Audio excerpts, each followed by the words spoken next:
భక్తులు ప్రార్థించగా విష్ణువు తన రూపాన్ని కుదించి అనంత శయనంలో పద్మనాభ స్వామి స్వరూపంగా దర్శనమిచ్చాడు.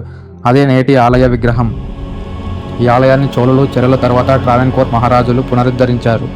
18వ శతాబ్దంలో ట్రావెన్కోర్ మహారాజు మార్తాండవర్మ ఈ ఆలయాన్ని తన రాజ్యానికి స్వామిగా అర్పించాడు. ఈ దేవాలయాన్ని చీరరాజులు ట్రావెన్కోర్ మహారాజులు అద్భుతంగా నిర్మించారు. ట్రావెన్కోర్ మహారాజు 1750లో మార్తాండవర్మ మహారాజు ఒక గొప్ప నిర్ణయం తీసుకున్నాడు. ఆయన తన రాజ్యం మొత్తాన్ని శ్రీ పద్మనాభ స్వామికి సమర్పించాడు.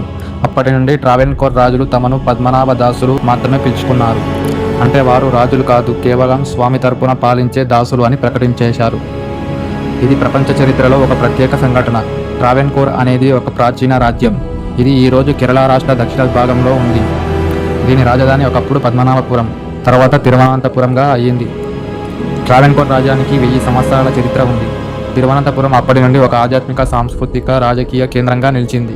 తిరువనంతపురం శ్రీ పద్మనాభ స్వామి ఆలయంలో ప్రధాన విగ్రహం చాలా ప్రత్యేకమైనది. స్వామి ఇక్కడ అనంత శయమూర్తిగా రూపంలో దర్శనమిస్తాడు.